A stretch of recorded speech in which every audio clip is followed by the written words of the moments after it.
you cultivate confidence in your coaching on the part of your athletes. And I have most of them to the point where they just say, put whatever you want on the bar and I'll lift it. And you want to get them to the point where they're thinking about how do I lift the weight and not what's on the bar. Because what's on the bar is a distraction.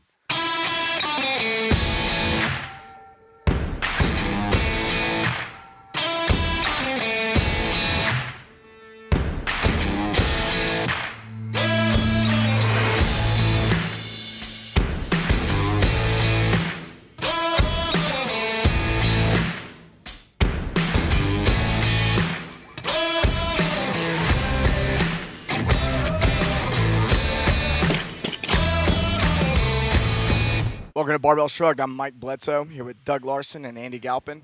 And we're here with Coach Bob Takano. We've traveled all the way to Woodland Hills, California, and we're here at Takano Athletics.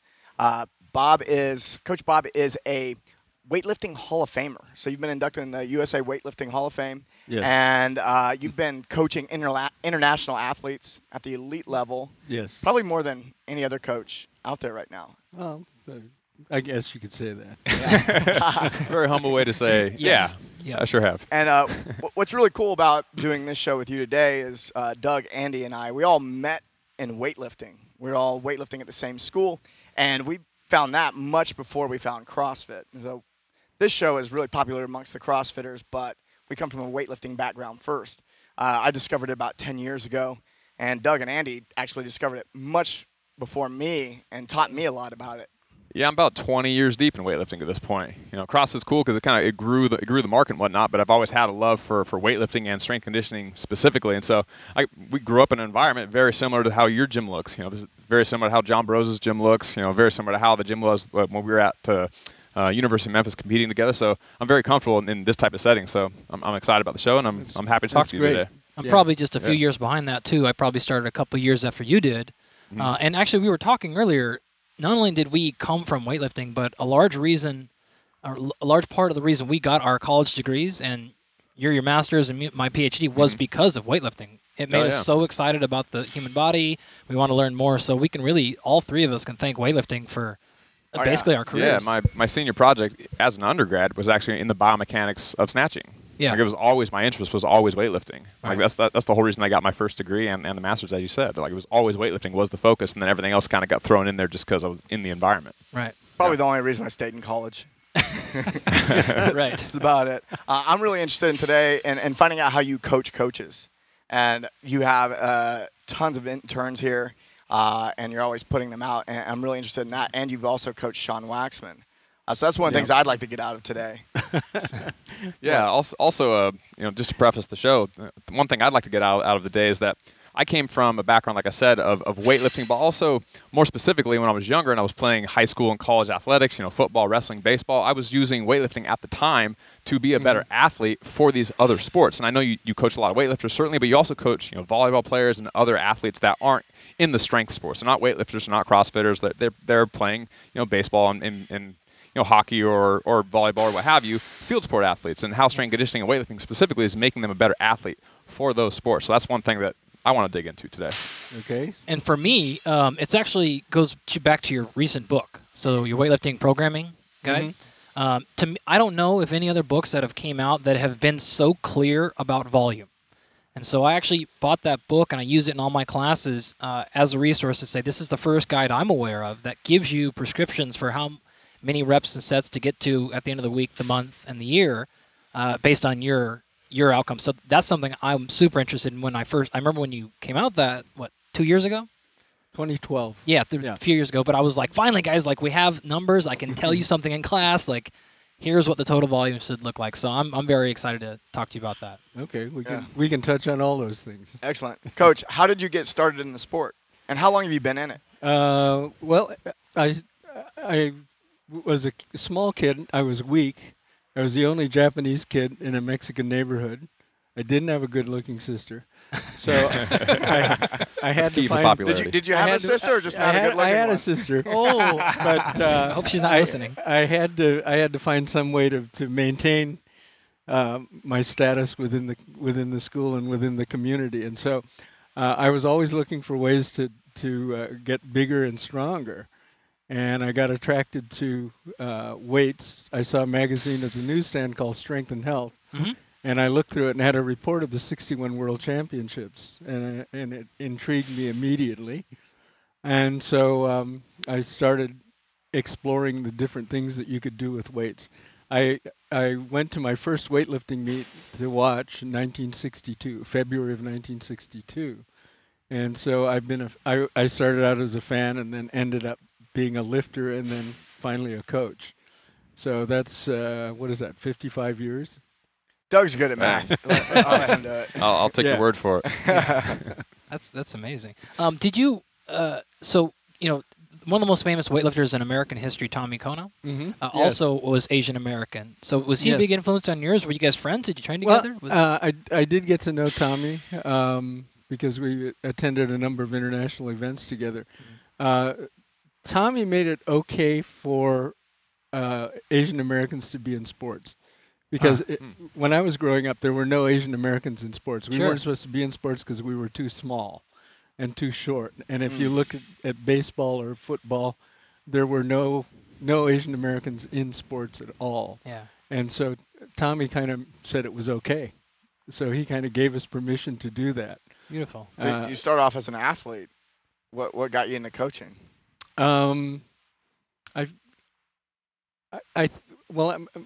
Professionally, I was a teacher, and I think I've always had that instinct to be a teacher.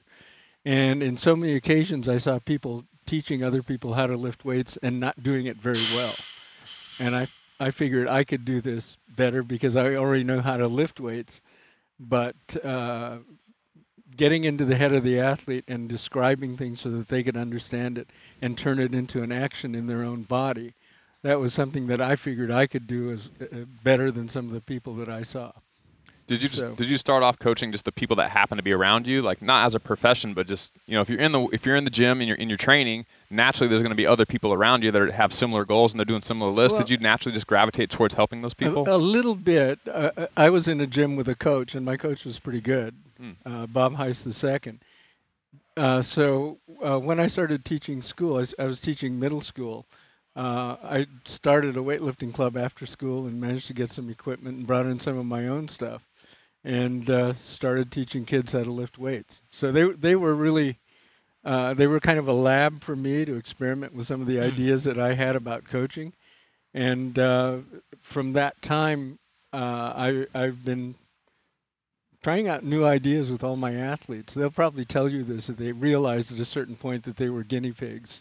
And what athlete isn't? Well, this is true, but sometimes it isn't always that obvious. Yeah. When was your? Oh, sorry. Go ahead. I was going to say, sure, you never have it all figured out, and there's always going to be something new to think about, or a new perspective, or like a little tweak here and there. Are you still experimenting to this day? Yeah, definitely. Yeah, is that what keeps it interesting for you after decades of doing this? I get new problems walking in. All right? Oh yeah. Every new athlete that comes to you, none of them is perfect. They all have little things to fix. Some of them I've had experience fixing before, but I still get athletes coming in that I've never had that problem with before, and so I have to figure it out. So it's not just a variation on the same issue. You've seen brand new issues even after doing this for 40 or more years? Yeah. I'd actually would love to hear if you have an example of any of those. I had one kid coming in for strength and conditioning. He was a football player, a quarterback. He's very good. And as a quarterback, but whenever he squatted, he would end up on the balls of his feet with his heels couldn't touch the floor. And normally that looks like an ankle problem. Right. But after I worked with him for a while, I saw that it was a hamstring problem. And his hamstrings were so tight that his pelvis was being pulled under, the butt wink. So to counter that, he would then have to bend forward with his torso for him to squat appropriately. And whenever he did that, he would go up on the balls of his feet with his heels coming off the floor. So he didn't have an ankle mobility problem, although it looked like it. It was a hamstring problem. And then when we went to overhead squats, he leaned forward even more because his pecs were too tight because he'd been bench pressing too much. So we had to straighten that out. And I've had a few people with that problem since then that I've had to work more on stretching out the shoulders. So they come in, the first thing they do is get on the bench with a bar and do straight arm pullovers, so they stretch this out and open up the shoulder joint that way. Well, what about the hamstrings? How'd you diagnose that was actually the problem? And then how did you go about fixing it? Well, you just watch it after a while, and you see whenever they squat down, the butt wink is exceptionally severe. So then I have them go to straight-legged good mornings, and they have to stretch out the hamstrings that way. So that's how you prefer to stretch hamstrings is to do straight leg good mornings as opposed to just quote unquote stretching or static stretching, PNF stretching, etc. When you stretch with a weight, you get a fuller stretch. So we do that for hamstrings. Yeah.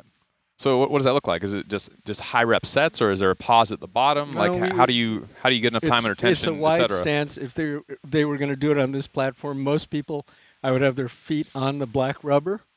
Okay, lock the knees and bend forward from the hip with a straight back and go down. We usually do about 4 sets of 5 to 8 reps. Okay.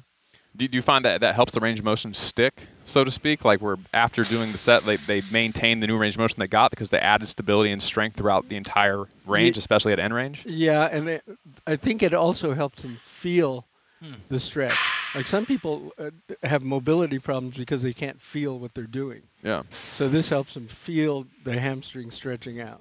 Is that a maximal 5 set of 5, or is that just like they're just throwing on 40 kilos and they're just doing it? We're doing it usually at the end, and it is just a stretching movement. We're not really trying to get them stronger. Gotcha. You can do a lot of things with a barbell, and not always the things that everybody else does. Right. Is there anything else that you've experimented with recently that you found that you liked? Anything jumping out that you've, in the last couple of years, that you're doing differently? I would like to do, and this is something I used to do, but I can't do it because the owner of the building has a problem with the liability issue, but I really like to have people hop up steps on one foot. Oh, and right. This develops their athleticism and also their balance. Oh. So if most people can hop up 2 steps at a time on one foot.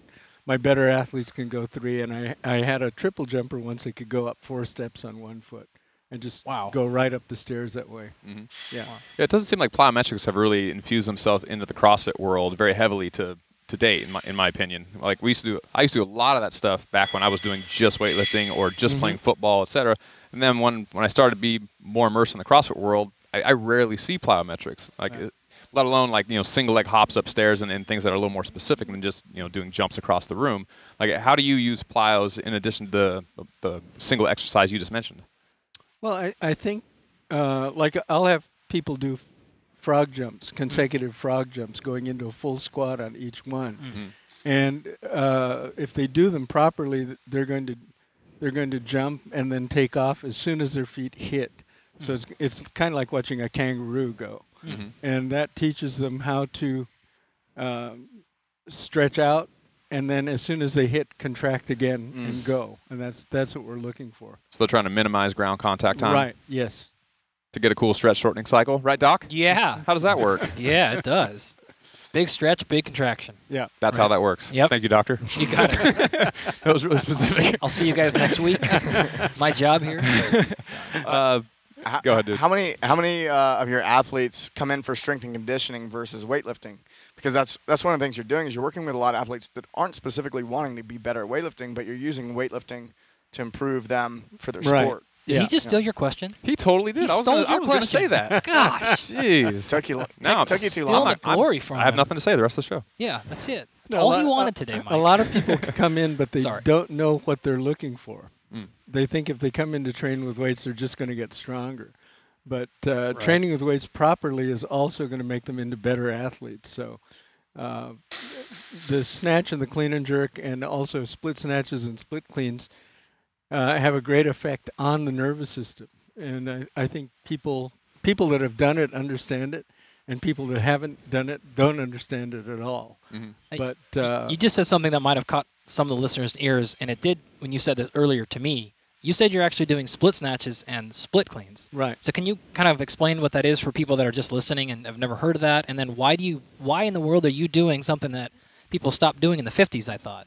Well, they stopped doing it in the 50s because it was not the most efficient way to lift weights. Right. But it's still a good exercise. Ah. And it requires you to catch the weight with 1 foot in front and 1 foot behind in a lunge position. And if you're going to be very good at it, you have to move both feet very quickly. So it enhances foot speed.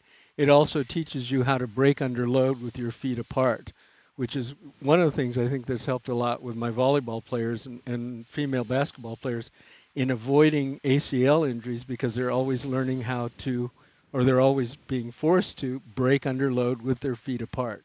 All right. And you said you've been doing volleyball since 92, you said? Yes. And how many ACL injuries have you had? 0. Right. Yeah.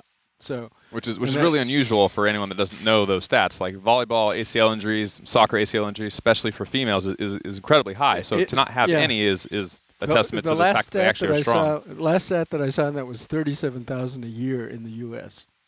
Yeah. So so it's a very common injury. You contributed 0. Yes. I'm not helping that stat at all. Fantastic.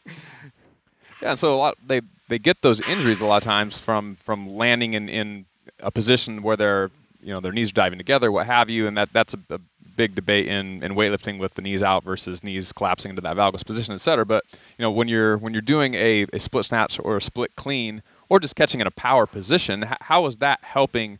In this case, a female volleyball player, maybe high school age volleyball player, become strong in a way that they won't tear their ACL. Well, there's two things. There's the lateral muscular development and medial muscular development. And if you're doing power cleans and power snatches or split snatches or split cleans, those are being forced to work together to balance the leg. So you're not having people with their legs collapsing in or splaying out too much. That's one thing. The other thing is the knee injuries take place when people are breaking under load and they don't know how to cushion that impact. Now, one of the things that I noticed, and this is just something that I saw, and I haven't seen anybody talk too much about it. I had a girl that was 13 years old. She was 6'4". Whoa. And I watched her walk around the gym picking up weights to load on the bar. And she never bent her knees. She always bent from the hips. And that's because she's got such long femurs. She didn't have the leverage to squat down and pick up the weight. So for her whole young life, she had been bending from the hip and picking up weights. So as a result, there was never much development of the musculature of the thighs or the hips, and limited mobility at the ankle. Oh, sure. So when you take that kind of person and then ask them to jump, they're not going to cushion by bending their legs. They're just going to land with fairly stiff legs, and that's what leads to a lot of the stress on the knee for the ACL injury. Wow. So in that case, the knees are absorbing a lot more of the force than they should be. Right. Especially if they're out of position. Right, and this is going to happen a lot more with girls that are very tall, especially if they're very tall young.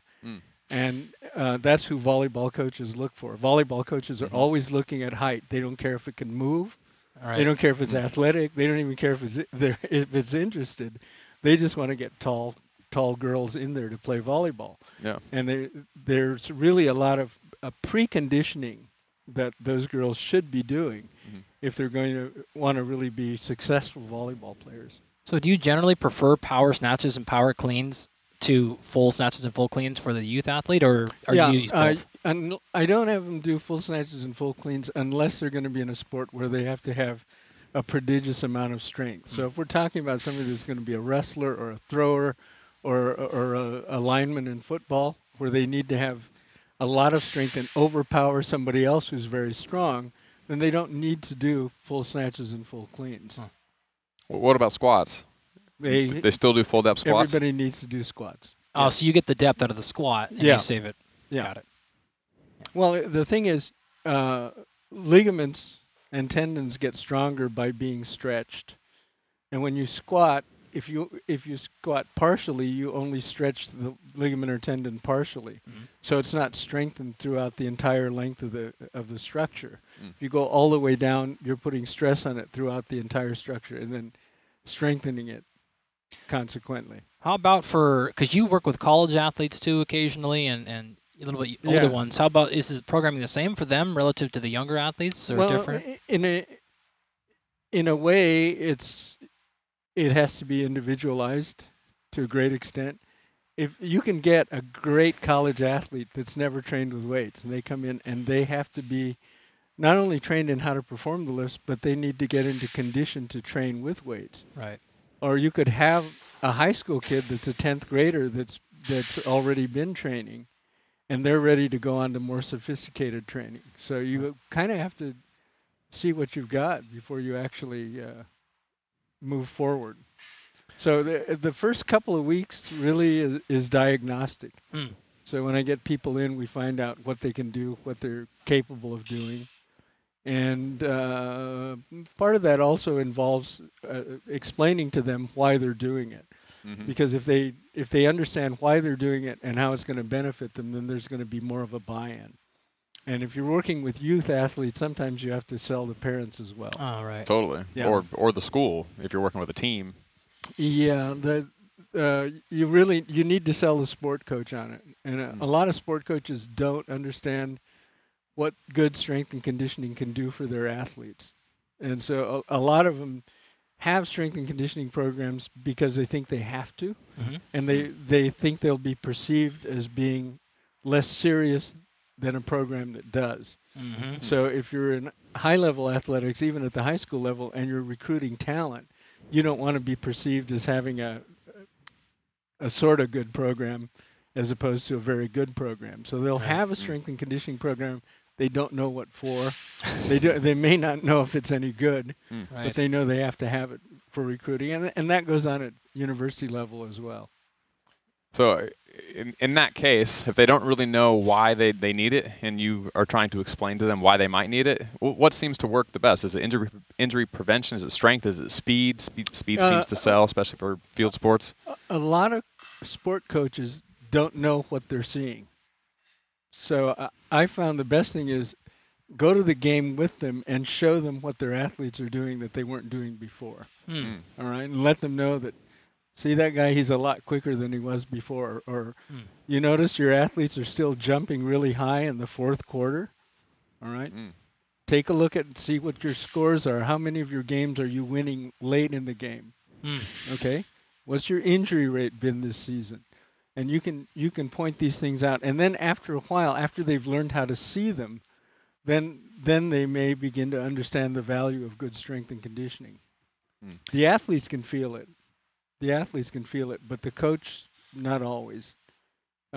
Because what you have to do as a coach, if you're at an institution, you're largely concerned with recruitment and improving skills and maybe working on strategies and then scheduling opponents and all these things that do not have to do with the physical development of the athlete. You mentioned earlier that when an athlete comes in, you're going to have to see them first before you can identify or individualize their program. Right. Do you have a very strict diagnostic or intro thing that you do with every athlete, or any exercises you like to use? How do you address that? If they've been doing snatches and cleans, I'll have them do snatches and cleans and jerks. Otherwise, I'll have them do, or I'll also have them do presses and squats, and maybe some good mornings to just see if they have mobility issues. And then I may ask them to sprint, or I may ask them to jump, just to find out whether or not they're in control of the car they're driving. Right. So I've looked at a variety of your programming, and basically what you just said, it's very basic. Snatch, clean and jerk, squat, overhead press, RDLs, good mornings, and that's not all that it is, but that's like kind of the basic template that people view weightlifting under. And for your volleyball players, as an example, are they still following very weightlifting centric programming, or does it still look radically different? If I have volleyball players and they're in 3 days a week, we're going to do some kind of snatching or cleaning and squatting and overhead work every day. Okay, so the amount that they do, and whether it's a power snatch or a split snatch, whether it's a power jerk or a push press or just a press, or whether it's a front squat or a back squat or a lunge, those things vary. Mm-hmm. But basically, you're trying to get an athlete to be stronger in a coordinated fashion in the areas that they're going to be using to play their sport. Mm-hmm. So what about other things for just structural balance or just hypertrophy reasons? You pull-ups, bent rows, direct core work, We can etc. add those after a while, depending on what the problems of the athlete is. Mm-hmm. So some of them don't really need a lot. You have to keep in mind that if I have a volleyball player, if I have a track and field athlete, they're spending a lot of time playing volleyball or training for track and field. Mm-hmm. So your training has to be supplemental to what they do. You might be able to make greater changes in the off season, but for the most part, you have to be supplementing what their training regimen is. And it's interesting. Sometimes you do those things. Like I'll have a club athlete or a high school athlete from track and field, and they come in and I'll train them and they'll make great improvement, and then their coach will think that it's something that they did. What do you do in that case? You just slough it off and you just let them believe it, or you get in a big fight? You kind of have to let them believe it. So Yeah. I'd imagine if you keep that relationship stronger by just kind of letting it go, then they're going to keep their athletes train with you that much longer. After a while, they begin to see the ones that are training with me are making great gains. So all the gains that they're causing just happen to be with your athletes? Yeah. It's interesting. Yeah. They might get there one day. Yeah. Let's take a break real quick. When we come back, I want to dig into the sport of weightlifting. Okay. All right. And we're back. Got Doug with us, Dr. Andy Galpin, and Coach Bob Takano. On the first half of the episode, we definitely talked about strength and conditioning, how to train athletes in strength and conditioning with weightlifting. So we're going to dig into more of the sport of weightlifting in the second half. Great. Real quick before we dig into that, I'm curious. One of the first things I saw when I walked in was that photo over there on the wall where Arnold Schwarzenegger is handing you some type of an award. What's the deal with that? That was my Hall of Fame induction. Okay. Arnold Schwarzenegger gave you your Hall of Fame induction? Yes. Yeah. That's pretty cool. What was that like? It was, as expected, it was thrilling. Mm-hmm. To get into the Hall of Fame and then to get it from Arnold was, icing on the cake, so to speak. Absolutely. So. Was him? But he's shorter than I thought. Who did you look up to most? Who did you idolize in weightlifting or powerlifting, or was it Arnold, or is there anybody else? In weightlifting, I don't know. There were a number of athletes along the way that were, I thought, were inspirational. I especially like David Riegert, the Soviet 90 kilo, and just because he was so fearless in that he would attempt world records all the time, whether he was in shape for them or not. Right. And we had a photo of him on the wall at Memphis. Was he He was like the first CrossFitter.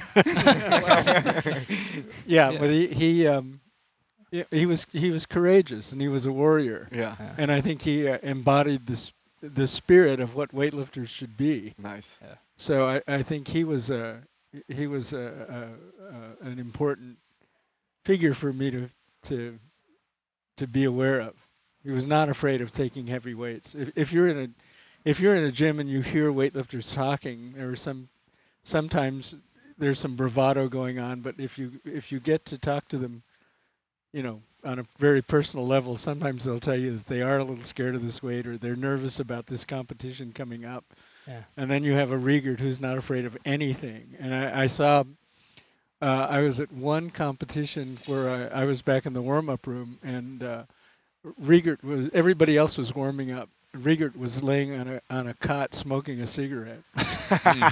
Sounds about right. And then he did a snatch with 60 in the warm-up room, and then he did one with 120. And he went out and started with 165, and then he attempted a world record. So, he was classic. Yeah, he was that kind of a guy. He was a bigger-than-life guy, and I think a lot of the lifters in my generation that came up following David Riegert were inspired by him that way. That seems to be something that would be very hard to teach. Like if that person was a role model to you growing up, or someone that you just maybe potentially aspired to be like, how do you instill that in your athletes, like that fearlessness or that courage, however you want to look at it? There's really only a certain amount that you can do as a coach. You can steer them in that direction, and a lot of athletes are they're young and impressionable, and they've gotten a lot of their ideas of what sports are about by watching movies or TV, and you need to.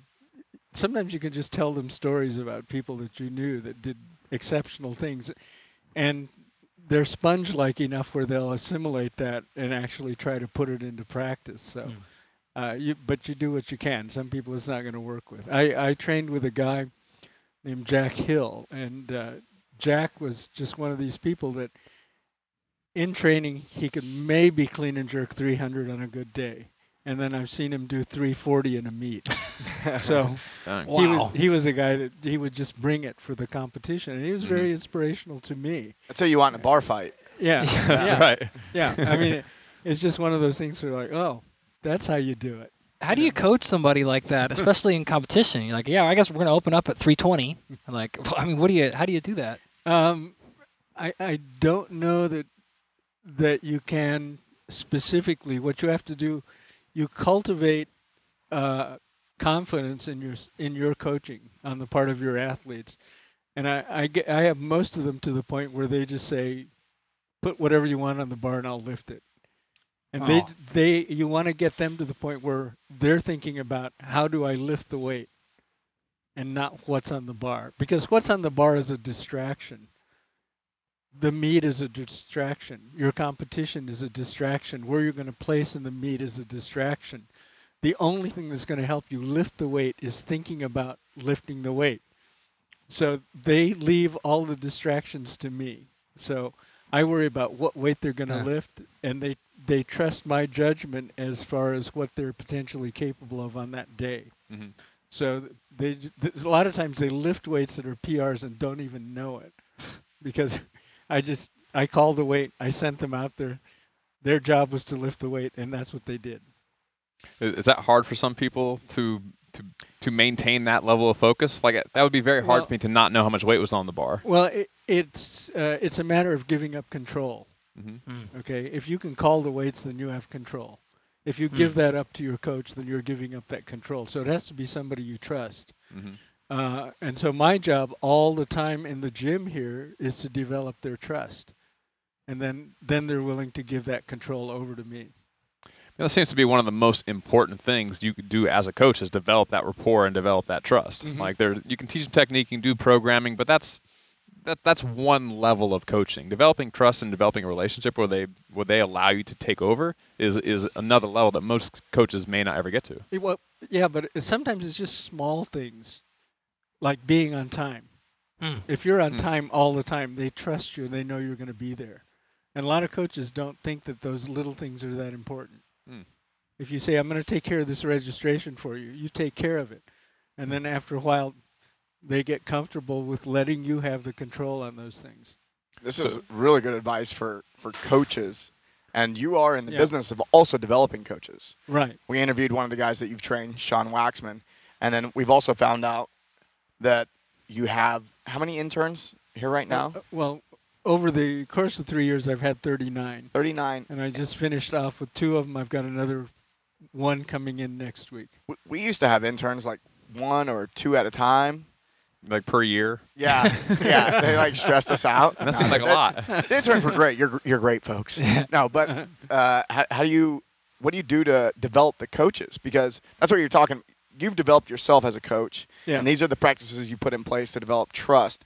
How do you pass that down to your coaches? I think they get it just by seeing how it functions. Yeah, like I like them to go to meets with me and see what I'm doing and how I deal with the athletes. And part of it has to do with the respect that you give to the athlete, so that the athlete knows that they're being appreciated for what they do.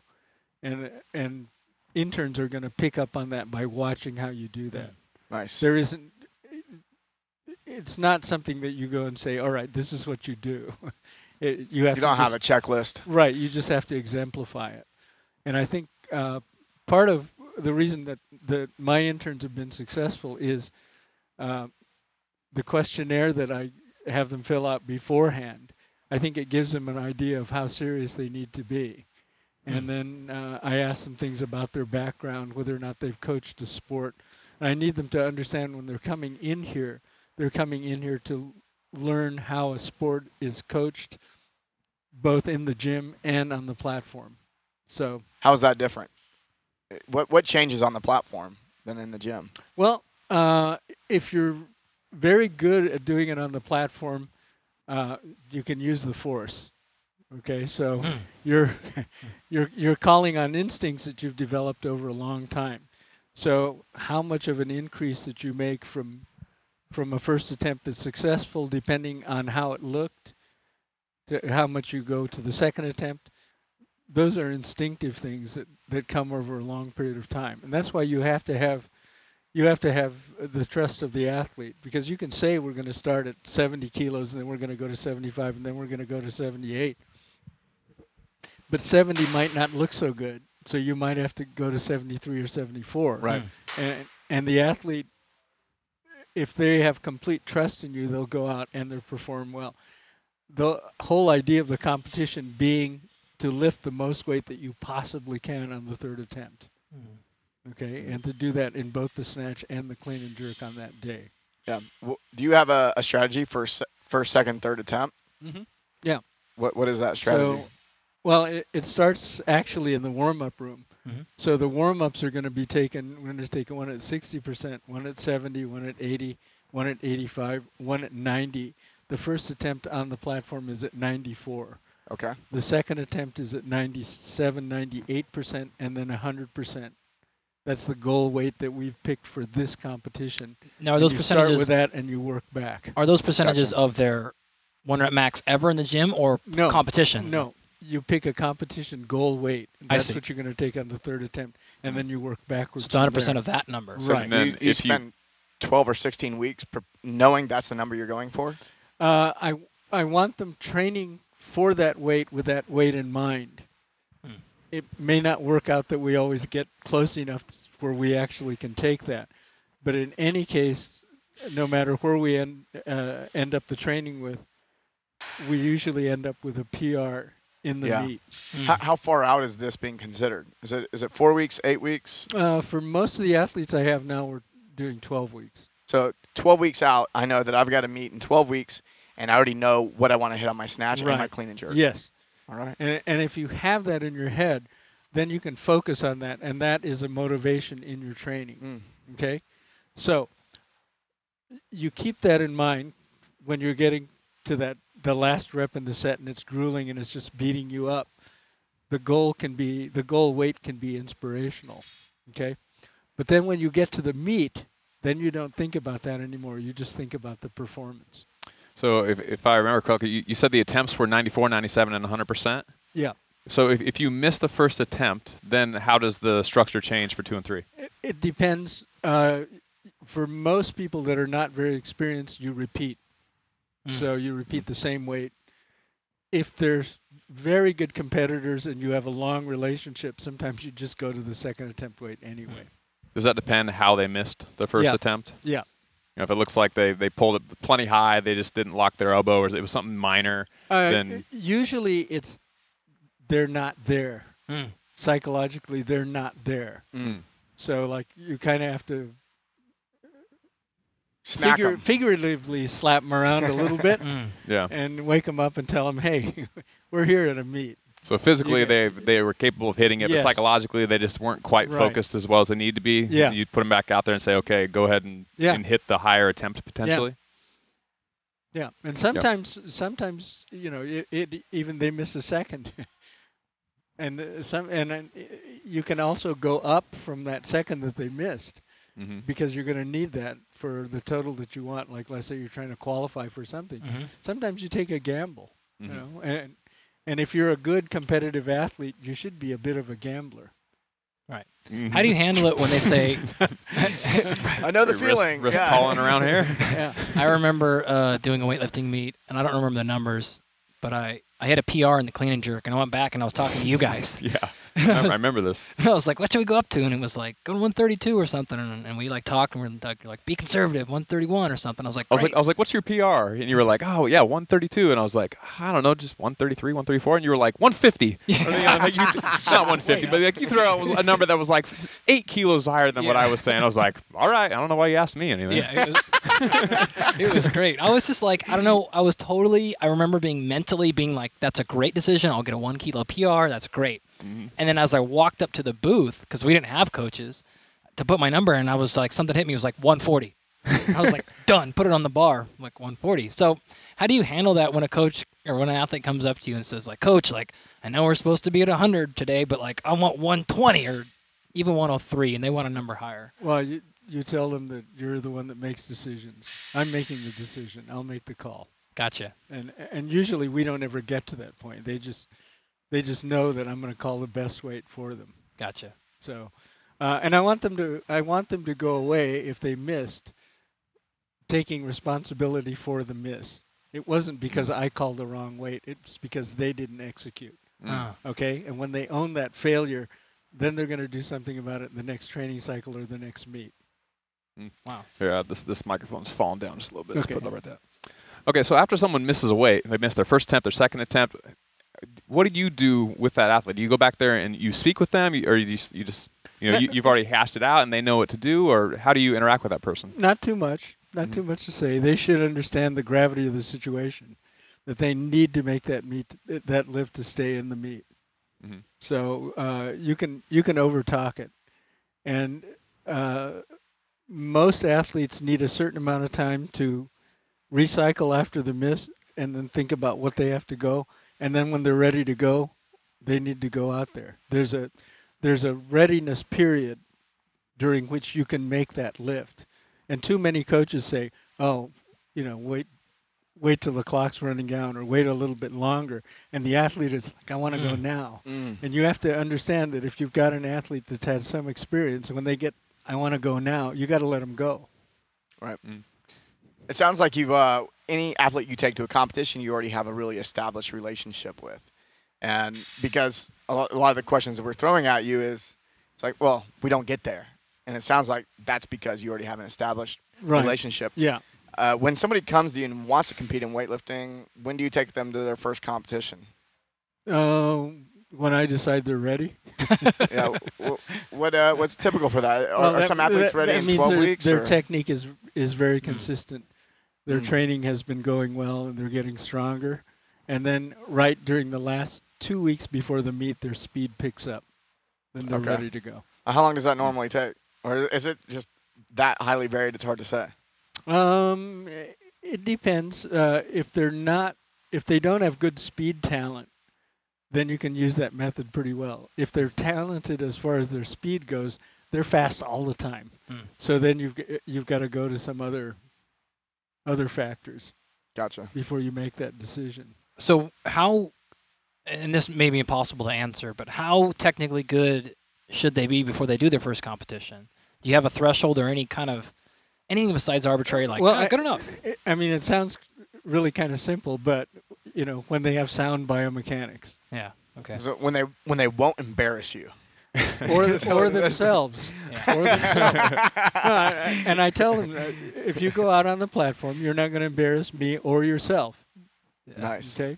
So, and that's another way of getting them to buy in on it, that we're in it together, that the performance is for both of us. Yeah. Yeah, it's the same relationship, actually, that you're mentioning right now that sounds like you have with the other coaches that you're coaching and the interns. In fact, it's funny, the girl, she just walked away, but she's been in the background with the purple pants. Yeah. What was her name? Lou. She came here to intern with you from the Czech Republic. Right. Which struck me as odd because, like, somebody from Eastern Europe coming to America to learn weightlifting sounded about as back-asswards as you get. Yeah. So I asked her, like, why did you do that? Surely somebody in Poland or somebody was better. And she said because of what she had heard of how you take care of your assistant coaches and your interns. Well, the Eastern European system kind of closed down after the fall of communism. Yeah. And then it's been reinvigorated to varying degrees depending on what the countries are. And so Czech Republic was not a major player before, and so they may not have brought it back to the level it was. Right. But what if someone were to come and intern with you? Mm-hmm. Like what? I mean, they're going to learn the reps and the sets, and that's actually I want to get into that volume here in a second. But what are maybe some of the other things or the way that you approach them? Because I know when my students generally intern at like the big Division I schools, the Pac-12 schools, they come back a lot of times and they're like, "Well, yeah, I spent 12 weeks doing laundry, and then one time he let me out on the floor, but then I couldn't say anything to anybody." Like, what is that experience like for the interns that come and work with you? The first day they've got to follow me around and watch how I work with people. And then after that, I actually put them to coaching people, and I will start them with beginners. And I'll watch sometimes from a distance. Other times I'll walk up and I'll ask them questions. You know, did you see where he put his feet on that lift? Did you notice that they went under the bar very slowly? Did you see that the balance was not on the balls of the feet on that one? Mm-hmm. And then other times I'll just listen into what they're saying to the athlete. And then if I have to, I'll intercede and explain to them, you're talking too much. Okay? The athlete can't assimilate everything that you're telling them. You need to tell them one thing to work on, and if that gets better, then you can work on a second thing. Is that extremely common with new coaches? It's getting to be less common. It was more common at one time when people came in and they wanted to show off how much they knew. And I have to explain to them, that's not what you're here for. You're here to provide a service. So you have to teach somebody, and you have to teach them at the rate that they can assimilate what you're teaching them. Yeah. I mean, you're attracting a lot of weightlifting coaches, and weightlifting's gotten much more popular over the last decade or so, or say 5 years. Mm-hmm. Why were you in weightlifting? What attracted you to weightlifting before that? Why were you so passionate about, like, what kept you in the game, and before there was money in it? Well, I wouldn't say there's like massive amounts of money now, but there was even less then. Well, the fact that it made so much sense was very addictive.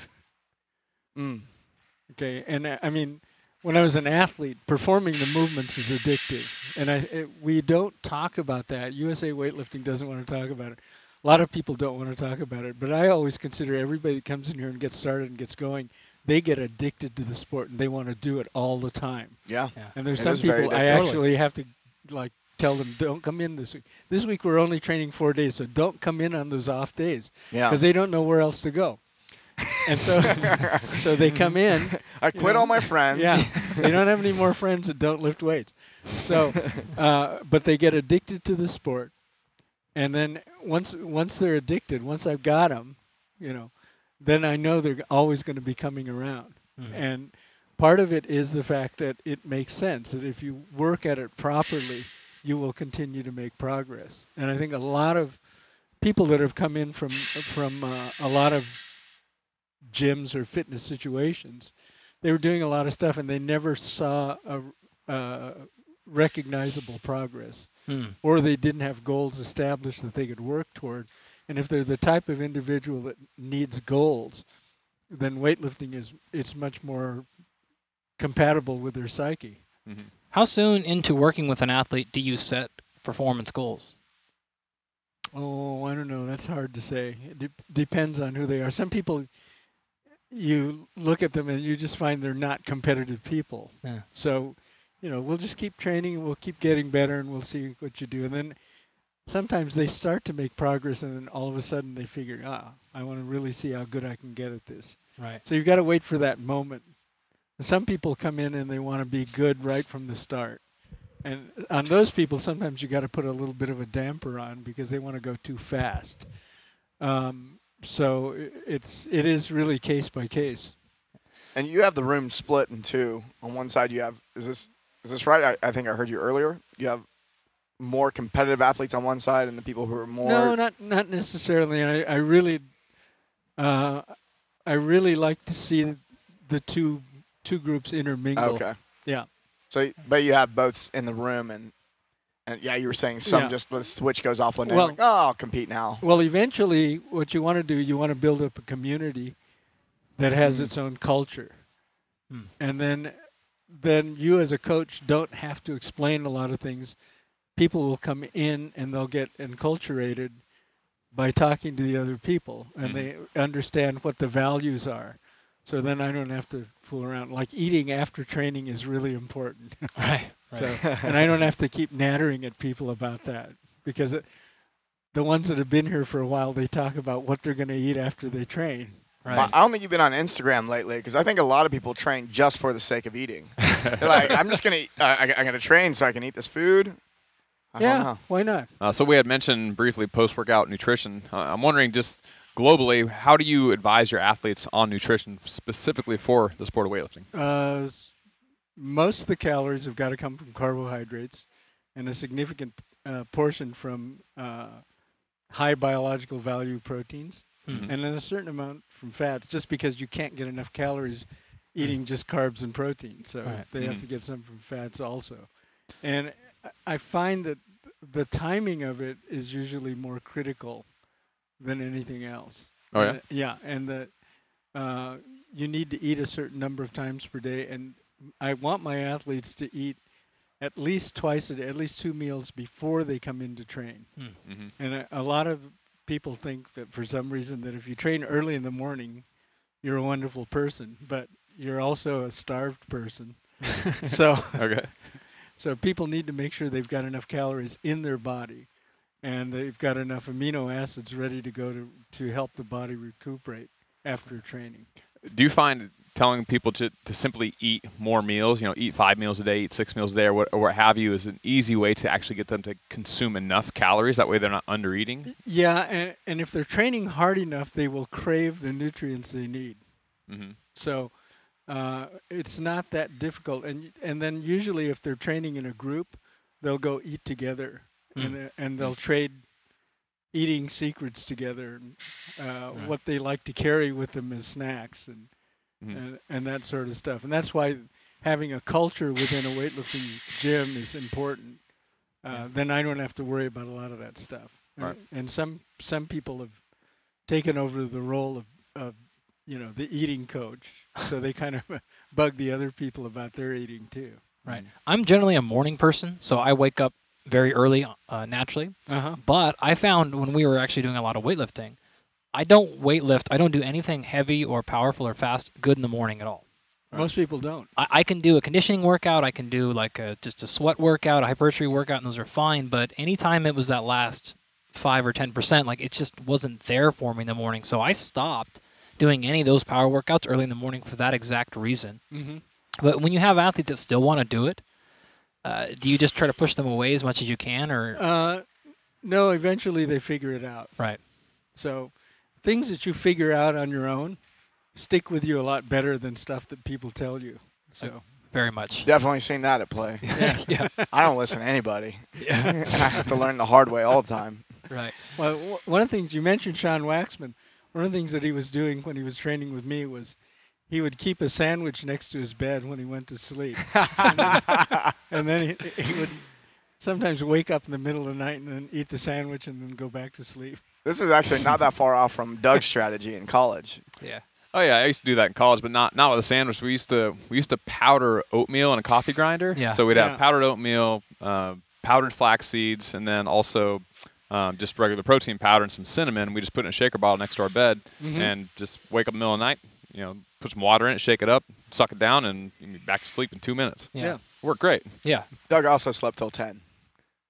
Well, I didn't go to bed till 2, but yeah, that was pretty common. Hey, unlike Andy, I'm not a morning person at all. But it's much easier for me to just stay up until midnight or 2 in the morning, and then sleep till 8 or 10. I don't do that anymore. Now I get up at 5:30, whether I want to or not. I love my kids. According to my 8-month-old.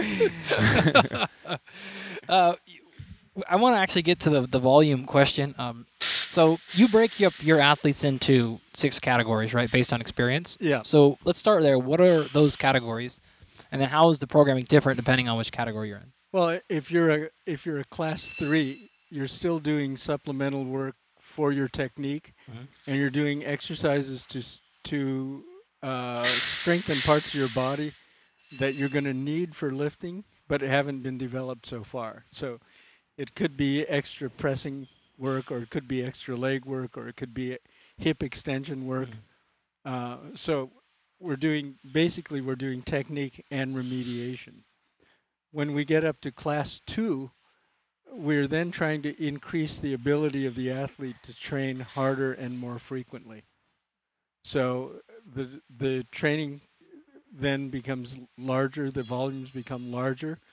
There's not so much emphasis placed on technique, but we make sure that we're doing technical exercises all the time. Okay. And then when we go to class 1, then those training sessions are more like what you would take if you were a competitive athlete. So. Okay. And then what are the other categories? So those are first 3. Then we go up to where you're really more or less a lifestyle athlete. So candidate for master sport, and then the jump between master sport to international master sport is where you're going up to being a full-time professional. Right. Okay. So most people need to be concerning themselves with being a class 3 or class 2 athlete, I imagine. Yeah, and they want to move up through that. And then when you get up to candidate for master of sport, then you're doing things like you're determining where you live in relationship to your gym, or you make sure that you're taking a job that doesn't require a lot of physical activity, or you begin to lose your friends that are not weightlifters. Right. Okay. Yeah. And your daily schedule is based around when you eat and when you nap. And I know when some you class train. 3 lifters that are also masters. Well, you're talking about, I see. You're talking about masters in terms of age? No. Oh. I'm talking about people who should be training as a class 3 athlete, but they're also making all the lifestyle changes. Yeah. Yeah. Yeah, I feel like I've never met a beginner weightlifter. Like everyone automatically starts at medium or intermediate to higher, and it's funny there. But well, again, that's why if you're in a weightlifting gym and you come in and you're brand new, you get a chance to see what the more proficient people look like and realize that you're not there yet. Right. Well, I think in your book you outlined what kind of weights per weight class you'd be lifting to fall into different categories. Yes. Yeah. Yeah. And so I think that's a really great way of letting somebody know exactly where they stand, because a lot of times when I talk to somebody who's been weightlifting and I go, how long, where do you think you're at? Oh, I'm an intermediate type weightlifter. Oh, how long you been lifting? They're like 6 months. And I'm like, I'm not sure I'm really buying this. Mm-hmm. They don't really have the training history to be considered that. But I like the weights being set. Okay, if you're a 77-kilo weightlifter, then this needs to be your snatch or clean and jerk. It's a very objective thing. It's like it's a yes or no. Right. Are you this or are you not? Yeah. Yeah. Do you happen to remember any of those numbers? It's okay if you don't. That's a lot of numbers to remember. No, I don't. But I have a table. Yeah, and probably another question you can't answer, but again, in your book, and clarify if I mess this up, but you give them an idea based on which category they're in, how many reps they should get to at the end of the week and month and year, right? Yeah, well, I write them out. But yeah, like you're saying earlier, no one cares about the theory of programming. They just they want the program. Yeah. So you put it in there, right? Uh-huh. Yeah. How close to those actual numbers in the book do you follow? And how did you come up with those numbers to begin with? I got most of them just by reading a lot of stuff about the training of elite level athletes, and then working out how they would be varied if you were working with less elite athletes. Okay. So some of them were already in the Russian literature, but some of them I had to modify because some people are just not ready to do that. You feel like people generally do too much volume or too little, or? Well, you can do. Most people don't balance out their workouts well. It's what I call the character of the workout, which exercises you include. And most people, if you leave them alone, will put in either too many exercises they like and not enough of what they need, or they'll work too much on their weak points and ignore what they're already good but needs to be reinforced. Right. So that said, how do you give someone enough of what they need, but keep them motivated by giving them enough of what they want? Well, what they want is not really relevant. Not to you, I suppose. Maybe to them. Great answer. Phenomenal. It's how they end up. Okay. Okay, and if they train for a while with you and they find out that they're getting the result that they want, then they're willing to do things that they don't necessarily want to do, Yeah, but they're it's a trust necessary. issue. Yeah. I'm hearing a lot of trust when it comes to coaching. Well, I mean, that's good. It sounds like you've really developed a way to do that. Well, if you talk to people from a lot of conventional sports, they talk about a coach as being a patriarchal figure or matriarchal figure, and that's because they've developed that trust relationship and gone forward with it and it worked for them. So, Yeah. Are there any exercises in weightlifting that you jump out to you as either overused or underused?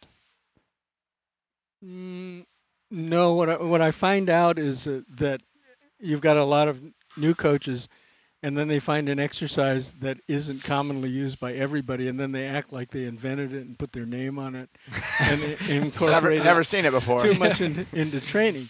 And there are no new exercises. These exercises have been done for a long time. Yeah. And so that's kind of the situation that, it's like, oh, I've got this great exercise. I'm going to stick it in whether people need it or not.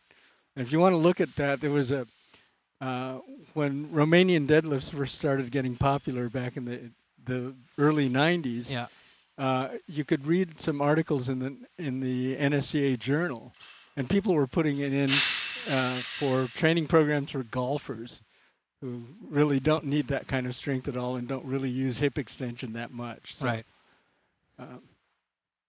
So you have all your athletes do Takano squats where they put the bar on their back and they go up and down? You invented that one? No. I can't back that up. Can't do that. Coach, really appreciate you Can't take joining credit us for today that one. and having us here at your place. All right, Where well, can people find out more about you? They can go to my website, www.takanoweightlifting.com. And I've also got a Facebook page, Takano Weightlifting, on Facebook. And or they could stop by the gym, 6036 Variel Avenue in Woodland Hills, California. You have a newsletter as well, right, that you put out? I did, but we're probably going to restart the newsletter. Shit. Oops. Oh, no.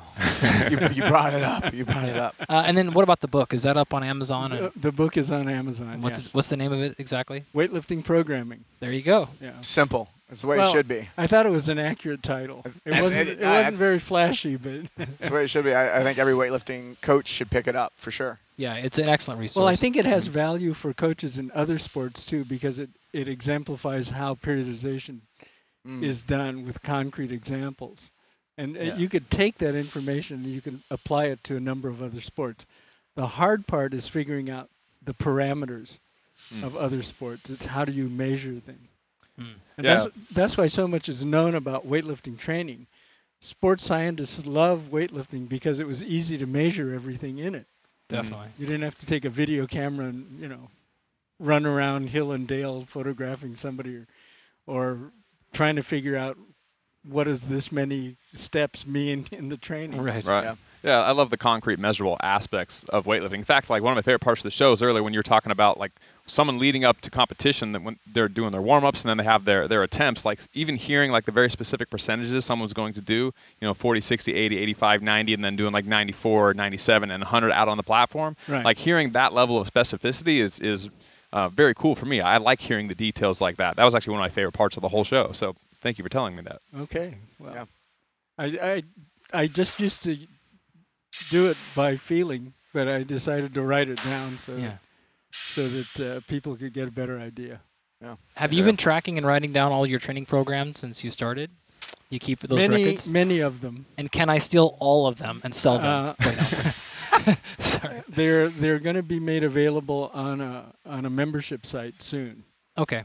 So that's the next big thing. Great to know. Okay. In the That's good to know. Yeah, Take in the everything meantime, I've written and all the videos I've made and all the audio interviews, I'm going to put it all on the membership site. Perfect. So and can you tell them about the program that they can get from you on breaking muscle? yeah, we have beginner, intermediate, and advanced programming on breakingmuscle.com. Yeah. And I'm sure if they just search that for you, they can find that. Right. Yes. Coach, thanks for having us. Hey, Appreciate thanks it. for coming by. Thanks, Bob. That was fun. Appreciate it. Hey, take care. You bet.